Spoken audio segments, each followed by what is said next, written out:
World War III won't just be fought between nations, it'll be fought on supply chains, fuel reserves, and the reliability of local hospitals. It doesn't matter if your refuge has perfect landscapes, if antibiotics disappear, or the only power grid fails, beauty won't save you.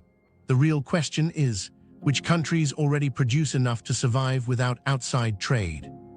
Because in 2025, relying on global imports becomes a major vulnerability as disrupted supply lines set off, cascading economic and humanitarian failures. And that raises a more difficult point. Independence may matter more than neutrality itself. Why neutrality isn't enough anymore? Most people still believe that neutrality equals safety. The picture is familiar: quiet borders, steady governments, and a promise to stay out of the fight. But in today's world, that shield is already cracked. A country outside military blocs may avoid becoming a direct target, yet the moment supply lines falter, neutrality collapses into scarcity. Neutrality may keep missiles off your soil, it can't keep your grocery shelves stocked. Switzerland is often used as the textbook case. Its mountains and history give the impression of protection, but beneath that image is dependence.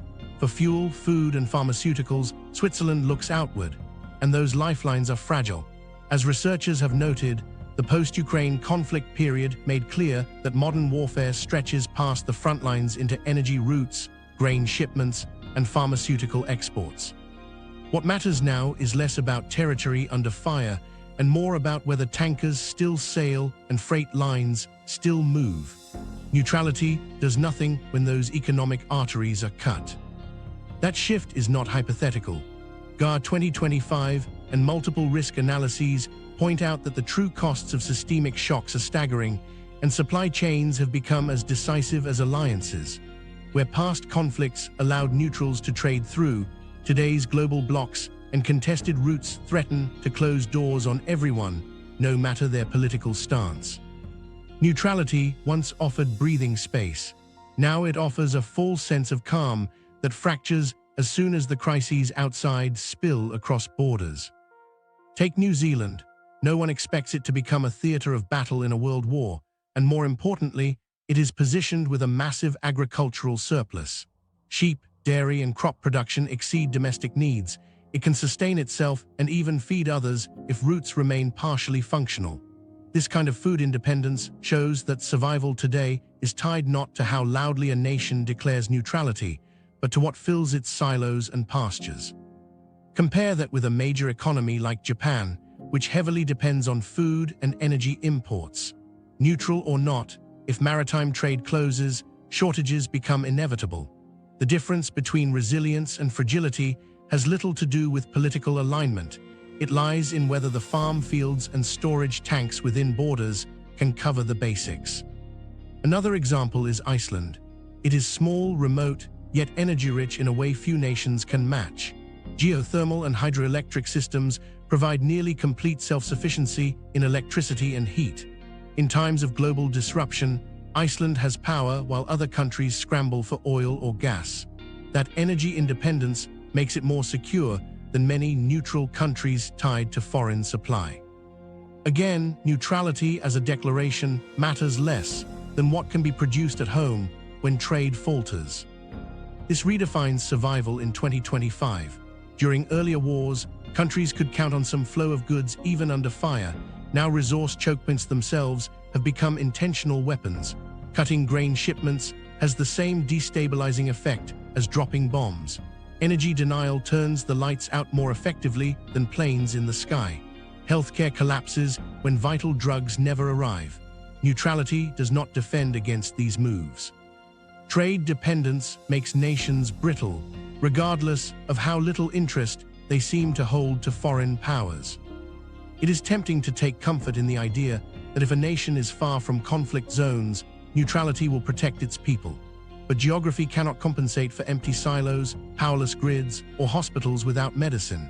The measure of survival is practical self-sufficiency.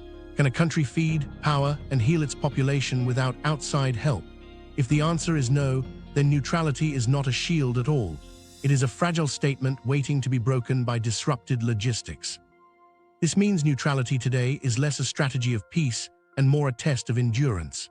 A government can avoid alliances, it can sign treaties, it can proclaim non-alignment, but none of that prevents famine or blackout once the imports stop. The line between resilience and collapse rests in how well a nation can function with doors closed. That is why the question of survival must be framed around independence, not declarations. Dependence is visible in trade balances, in farm production, in the raw numbers of what comes from outside and what is grown or generated within. And it is there that most neutral nations reveal their weakness. The point is stark but crucial. Neutrality belongs to the realm of politics. Survival belongs to the realm of logistics. A nation may avoid direct bombardment, but hunger crosses every border. In this age, when supply chains themselves are fragile and often weaponized, no amount of careful diplomacy can provide food when the world market halts. As conflicts widen, being left alone is not enough to endure. Neutrality might keep a nation clear of armies, but it cannot secure resilience in the face of worldwide scarcity. And as the world edges closer to conflict, the real question becomes less about whom countries side with and more about how they operate when the world closes in around them. Physical isolation once bought time, but today time vanishes quickly when grids fail or imports run dry. The next factor shaping survival is not found in treaties, but in geography itself, how distance still matters, but differently than it did in the past. The distance factor, isolation as protection. In the past, being far from conflict zones offered real protection. Entire regions avoided the destruction of major wars simply because armies could not reach them. During the Second World War, nations on distant shores lived with fewer disruptions, shielded by the difficulty of transporting heavy equipment and supplies across oceans. Survival often came down to geography. Being hard to reach meant being spared. But that advantage has weakened. Long-range and advanced strike capabilities, including hypersonic and cruise missiles, compress distance in ways previous generations never imagined. Unmanned drones coordinated through satellites bring precision attacks to places that once might have felt untouchable. It is no longer necessary to send fleets across the sea to reach remote targets. Modern systems give military powers technical reach into the world's farthest corners, eroding geography's old protective buffer. The challenge is no longer just physical strike systems. Cyber warfare makes physical remoteness irrelevant. Energy grids, financial systems, and communications networks are now accessible to attackers thousands of miles away. A small, isolated island can still be disrupted in seconds if its infrastructure depends on undersea internet cables or satellite connections. With these tools, the protective margin that once came from being distant has nearly collapsed. Yet technological reach does not mean every remote place is suddenly doomed. Launching advanced weapons or committing cyber resources is not random. Powers prioritize targets that alter the balance of a war, not places that merely exist far from battle. This is where the logic of strategic insignificance replaces pure distance. A nation or settlement gains safety when it lacks assets worth striking, when it has no bases, no choke points, no minerals vital to weapons production, and no industries critical to opposing powers. In short, weapons extend reach, but strategic value still decides whether strikes are ordered. Fiji offers a research-backed illustration. Despite being a set of islands in the South Pacific, it hosts no large military bases, controls no critical global shipping lanes, and fields only about 4,000 active personnel with a larger but lightly equipped reserve. Its economic strengths lie in agriculture and fisheries, not resources tied to advanced weapons supply. In strategic terms, it is low priority.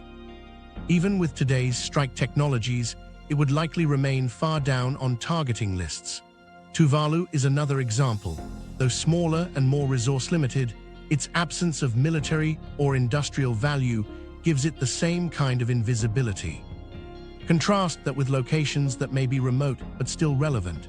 Greenland, for example, has a sparse population but geographic proximity to the North Atlantic and the Arctic regions that military planners already consider important for navigation and submarine routes. Remoteness matters little here because positioning and resources increase strategic significance. This is the key tension. Isolation only shelters populations when irrelevance coincides with distance. The Pacific Islands further demonstrate how relevance can shift rapidly. For decades, places like Fiji or Tuvalu functioned as peripheral territories. But as regional rivalries intensify, concepts like the first island chain in East Asia are reminders that archipelagos can form natural strategic lines. If those outer defensive lines broke down, more distant island groups could gain new importance as fallback points. Even islands that now look insignificant could move up priority lists in a widening conflict. That uncertainty adds to the risks of treating distance as permanent shelter. Still, for many islands without bases or key resources, insignificance combined with isolation remains the closest thing to protection. Technology enables precision strikes, but strategy decides they are unnecessary. For war planners balancing costs, logistics, and political optics, a coconut grove on Tuvalu matters far less than a naval station in Guam. Irrelevance creates invisibility, and invisibility still provides safety margins, albeit in fragile form. This also explains why not all remote regions are treated equally. Natural resources can erase insignificance, no matter a location's distance. An isolated country rich in oil or rare earth minerals quickly becomes strategic, drawing attention rather than avoiding it. In these cases, isolation is not enough. The very assets that might sustain a population become liabilities that attract external interest during conflict. On the other hand, regions with both distance and resource independence, but limited military or geopolitical value, still hold some of the best prospects for survival. They are unlikely to merit advanced munitions or sustained blockades, and may be bypassed entirely as larger actors focus on decisive objectives.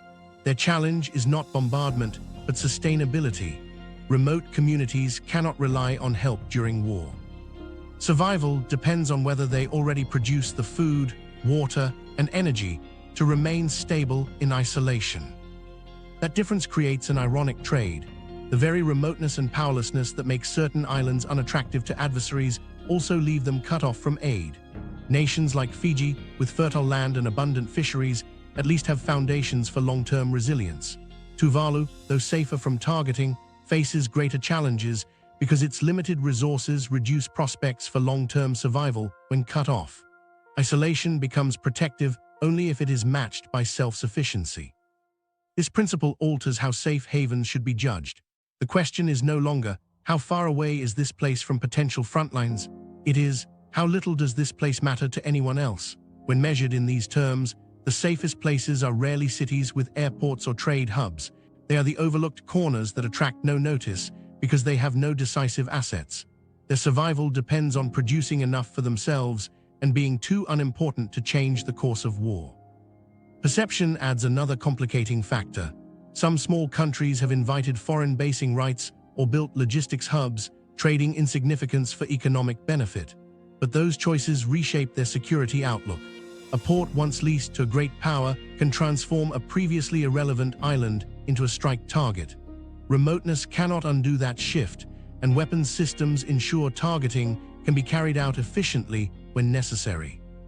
Where governments resist this role and remain irrelevant, survival chances remain stronger. Symbolism matters as well. Strikes are not always about military function alone. They often target places that carry psychological or political weight. Capitals, bases, and infrastructure with global recognition rise on attack lists even if they are far from the main battle spaces. A forgotten rural setting or nameless settlement offers no such advantage. Leaders expending resources prefer to demonstrate power on targets the world notices. In contrast, insignificance denies publicity value, as much a shield as geography once was. Conclusion is straightforward. Distance still offers a degree of buffer, but no longer guarantees protection. Advanced strike systems have neutralized geography's old guarantees. Cyber networks erase gaps between continents. What remains as protection is invisibility through irrelevance, paired with internal sustainability. Remote communities must already be able to supply themselves with agriculture, water, and power. Without those foundations, remoteness simply becomes abandonment in a crisis. So while distance is no longer a shield on its own, it can still combine with insignificance and resource self-reliance to create the closest approximation of safety. The lesson is that today's survival map is not judged by miles, but by whether a location matters to larger powers and whether it can stand on its own once global systems fracture. This recognition naturally shifts our focus to the opposite side of the equation. If some regions survive by vanishing from strategic calculations, others stand at the center of them. Understanding which areas will carry the heaviest burdens of conflict is essential for anyone assessing where not to be. The next layer of analysis shows where the most likely hot zones emerge and why those living close to them face the greatest danger. The critical map, expected WWAI hot zones. When looking at the map in 2025, certain regions stand out not just as sites of tension, but as places where escalation could ignite global war. These are not speculative guesses, they are the corridors already identified by strategists and reinforced by years of military buildup. The Taiwan Strait, Eastern Europe, and the Gulf remain the three most critical zones, each representing a point where great power confrontation and alliance commitments converge. The Taiwan Strait has long been treated as a pressure point, but it has taken on new urgency. The distance across is barely 100 miles, and each side views control of the strait as existential. On one shore, Beijing continues its rapid military modernization, expanding naval fleets, deploying sophisticated missile systems, and running large-scale exercises that demonstrate not only blockade potential, but also long-range strike capacity throughout the first and second island chains. On the other shore, Taipei relies on US and allied guarantees, which tie Japan, South Korea, Australia, and bases as far away as Guam into the conflict path. The danger here is not limited to the island itself. It extends across the Pacific Arc, where both the United States and China prepare to project force. For civilians inside this geography, strategic realities make evacuation nearly impossible once hostilities begin. Shifting to Europe, the second hotspot is not hypothetical, it is already burning. Fighting in Ukraine continues into a third year, with neither Moscow nor Kiev signaling willingness to settle. Russia has committed record resources, spending nearly one-fifth of its federal budget on the conflict in 2024, while casualty estimates soar. The war's intensity remains high, with data from ACLED showing the sharpest rise in recorded battles over the past year. NATO's eastern members, Poland, Romania, and the Baltic states, are now at the edge of the fault line. At the same time, European military expenditure is climbing at the fastest pace since the Cold War, with SIPRI tracking steep increases across frontline states. In practical terms, this places millions of civilians in direct proximity to fortified defenses, forward troop deployments, missile batteries, and cyber warfare hubs. For them, living anywhere along the eastern flank of Europe means absorbing the first effects of escalation far beyond Ukraine itself. The third critical zone lies in the Gulf, where geography and global dependence combine into one of the most volatile flashpoints. The Strait of Hormuz remains among the most strategic corridors on Earth, funneling close to one-fifth of global oil exports through a narrow channel. Iran maintains the means and the intent to disrupt shipping, while Gulf states and US naval assets sit opposite, ready to respond. Recent years have seen not only clashes in Gaza and southern Lebanon, but also expanded proxy mobilization between Iran and Israeli-aligned states, heightening the risk of multi-front escalation. Analysts consistently rank the Gulf as a systemic choke point. Closing it or even partially blockading it does more than interrupt supplies. It triggers immediate energy shocks across the global economy. Civilians living from Kuwait City to Muscat are surrounded by bases, pipelines, export terminals, and military deployments that will be among the first to face strikes in a wider war. Food insecurity compounds this structural risk, since heavy dependence on imported staples makes Gulf populations acutely vulnerable the moment maritime trade falters. These three hotspots matter not only for who lives inside them, but for the way alliances link them together. Modern treaties and power blocks turn local escalations into multinational confrontations. Analysts at the DIA and S&P Global describe this as chain reaction risk, when one spark rapidly activates overlapping alliances and commitments across several theaters. For ordinary citizens, this risk translates into a single reality. Countries that host logistics hubs, refueling stations, or bases become potential strike zones, even if they are not geographically close to main battlefronts. Keflavik in Iceland or Lajes Field in the Azores, for example, are far from land wars, but serve critical transit and support functions for Western militaries, making them visible on the target lists of adversaries. Geography alone does not erase exposure. A base on your territory ensures your map square is inside the war game. This is why wealth, infrastructure, or development offer no shield in the Gulf or elsewhere. Resource dependence and alliance infrastructure override the perception of safety. Gulf states, despite their financial capacity, remain tied to import-heavy food systems and sit at the heart of global energy routes. Their pipelines and export terminals transform stability into fragility during war, because adversaries know that striking them reshapes global flows overnight. For civilians in Abu Dhabi or Doha, this means skyscrapers and financial centers are embedded inside contested supply networks. In a wider conflict, those networks become deliberate targets of disruption. For Europe, the same principle applies.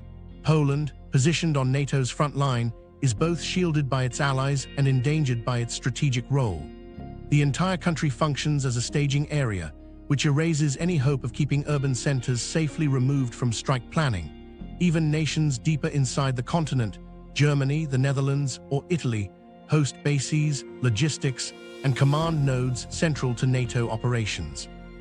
In a full-scale war, their infrastructure is entangled in escalation, drawing fire regardless of geography, from refueling depots in Ramstein to logistics corridors along major highways. Daily life overlaps with military targets. Civilians are not hit for who they are, but for what their neighborhoods contain. Asia shows the same pattern. South Korea, Japan, and the Philippines are embedded directly within US treaty obligations. Hosting bases ensures their territory doubles as operational space for Western projection into East Asia. Even islands with no domestic intent to engage find themselves defined by the assets they allow onto their soil.